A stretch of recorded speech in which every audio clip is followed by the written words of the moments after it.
3:04 a.m., Los Angeles. A city of lights suddenly goes dark. Armored trucks crawl into position with their lights killed. Helicopters hover in blackout flight overhead. And across 80 locations, 1,300 federal officers stand frozen in the dark, waiting for the command that will break a criminal empire. A whispered order crackles through the radio. Go! Doors explode. Flashbangs blind the night. And within seconds, the Rancho San Pedro gang, one of California's most violent networks, begins to fall apart, house by house, block by block. This is how they brought an entire organization to its knees. San Pedro, California, a coastal district carved between the Pacific Ocean and the sprawling port of Los Angeles. By day, it's a lifeline of American commerce. Cargo ships unloading at dawn, cranes towering like steel giants, and endless rows of containers, feeding billions into the U.S. economy. But after dark, those same containers form a labyrinth of shadows, perfect cover for criminal empires to grow. For decades, this community lived under the quiet but suffocating grip of the Rancho San Pedro gang. What began as a neighborhood crew slowly evolved into something far more dangerous. A fully structured criminal organization with influence far beyond the harbor. Their reach extended through drug distribution corridors that stretched across Southern California, weapons pipelines that funneled rifles into cartel hands, territorial enforcement teams that controlled entire blocks with fear, money couriers who moved cartel profits through hidden channels. This wasn't just another street gang. This was an internationally linked network using the Port of Los Angeles, America's busiest, as the perfect cover for smuggling, trafficking, and distribution. And with every shipment that slipped through the docks, their power grew. Federal agents knew San Pedro was no longer dealing with a local threat. They were dealing with a multi-state, multi-country criminal ecosystem rooted deep inside one of the most vital trade hubs in the United States. And the pressure was rising. Violence spiked. Firearms linked to cartel shootouts were traced back to the harbor. Overdoses surged from high-purity meth investigators suspected came from the same pipeline. San Pedro had become more than a neighborhood. It was a strategic battlefield in a war most Americans never saw. And every day, the gang operated unchecked. The threat only grew stronger. It begins with a rumor, quiet, almost forgettable. A low-level informant from the Harbor District contacts an ICE Homeland Security Investigations tip line. He claims he's seen rifles, real military rifles, moving through the port at night, hidden inside shipping containers that never appear on official logs. The call reaches Special Agent Maria Santos, a veteran investigator who has spent years studying gang movement around San Pedro. She's heard plenty of exaggerated claims before, but something about this one feels different. The informant isn't talking about cheap pistols or hand-me-down street guns. He's describing weapons meant for cartel firefights, the same rifles recovered from murder scenes across the border.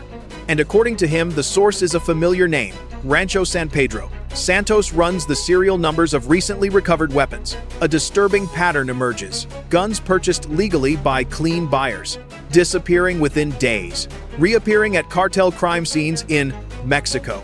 Money shipments moving back north through the harbor. It's a perfect loop, fast, invisible, profitable. Within days, ICE surveillance teams begin monitoring suspicious containers, and what they find confirms the worst. RSP isn't just a neighborhood gang anymore. They're part of a binational smuggling pipeline, moving drugs south, guns north, and cartel cash in both directions. Santos knows this is beyond her office's jurisdiction. The case is too big, too complex, and too dangerous for one agency alone. She calls for backup. Within weeks, the FBI, ATF, DEA, U.S. Marshals, LAPD gang units, and harbor police are brought into a joint task force. A war room is established. Dozens of agents gather, maps spread across tables, pictures of gang leaders pinned to boards. What began as a rumor has now become the opening chapter of one of the largest multi-agency operations in Los Angeles history. And every agent in that room knows one thing: they aren't just chasing a gang, they're taking aim at an empire.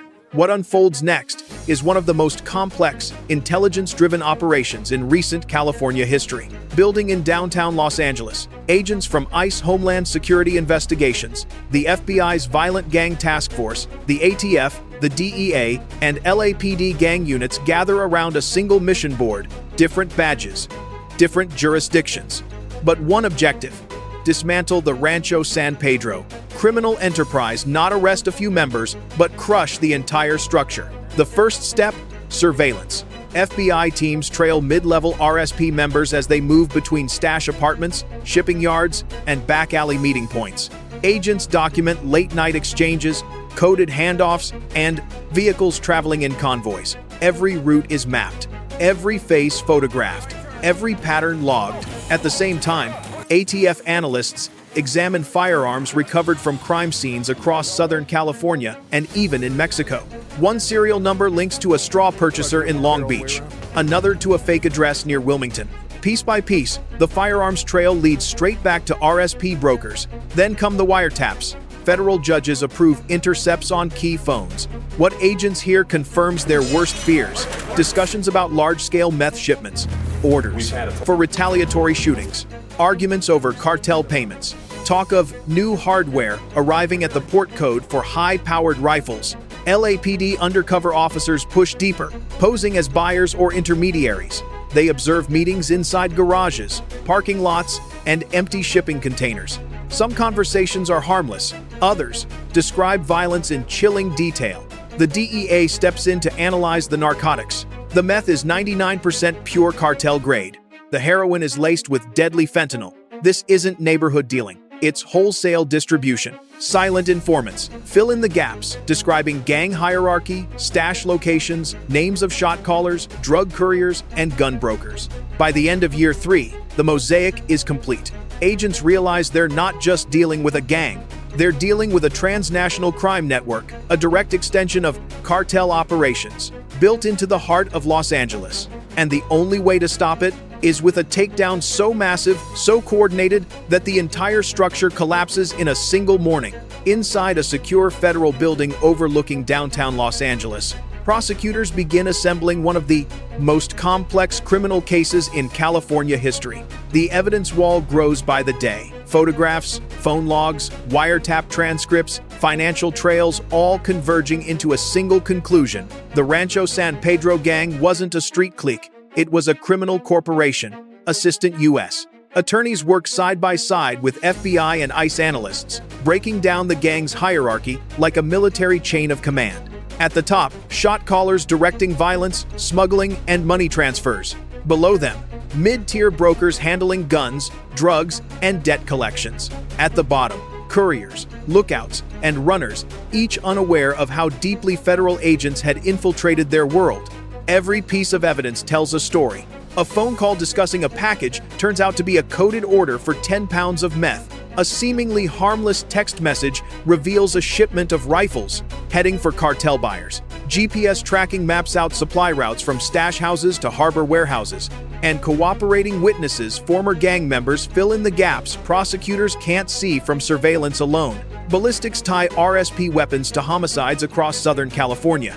ATF traces prove straw buyers purchased dozens of guns later found in cartel shootouts in Mexico. DEA lab reports show the meth seized is nearly pure cartel-grade product, with street value in the millions. Piece by piece, it becomes a blueprint of a full-scale RICO conspiracy.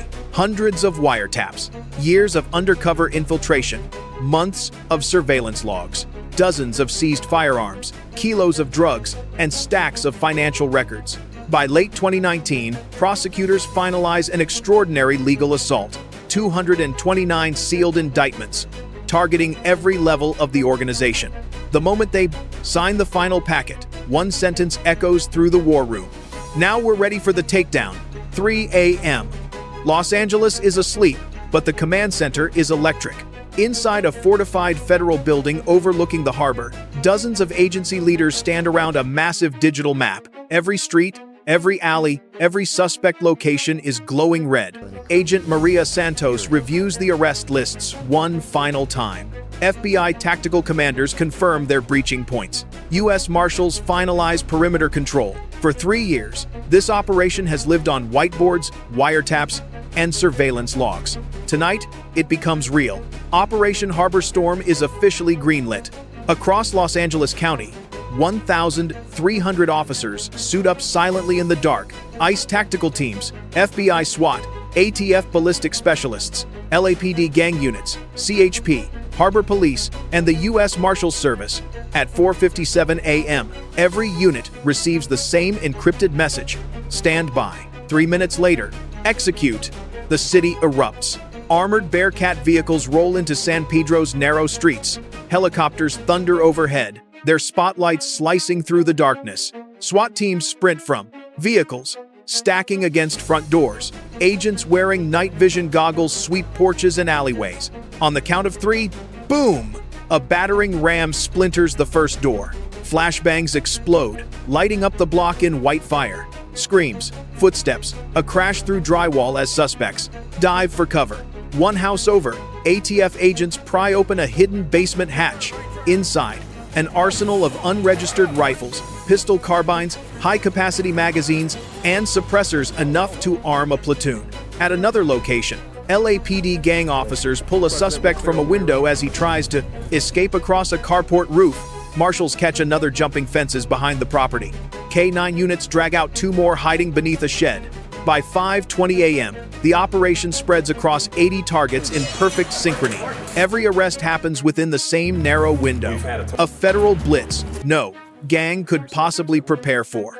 Inside a cluttered garage behind 14th Street, ICEHSI discovers kilos of meth, heroin, fentanyl, bricks wrapped, airtight, and handwritten ledgers showing cartel payouts. ATF specialists uncover a weapons conversion workshop, drill presses, Glock switches, illegal auto sears, and shipping receipts connecting local buyers to cartel couriers. Phones buzz, laptops are seized. Financial documents, coded notebooks, safe boxes, and gang hierarchy charts are collected and tagged. By sunrise, armed officers stand guard outside apartment complexes and single-family homes. Handcuffed suspects sit lined against curbs, heads down, surrounded by tactical teams in full gear. And as the sun climbs over the harbor cranes, one truth becomes clear. The Rancho San Pedro gang and its entire criminal network has just been torn out from the roots. 80 arrests, 230 defendants, 3 years of evidence, delivered in one morning. Operation Harbor Storm is complete. By sunrise, the echo of battering rams has faded. The armored trucks are rolling out, and the harbor district feels different. For the first time in years, the streets of San Pedro are quiet. But inside downtown Los Angeles, a different battle begins. Federal prosecutors move quickly. The 80 suspects arrested during Operation Harbor Storm are processed through a secure federal intake system. Chains clink against concrete floors as they're escorted into holding cells. Hours later, the courtroom lights flicker on.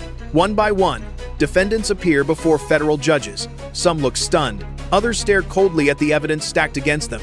And that evidence is overwhelming.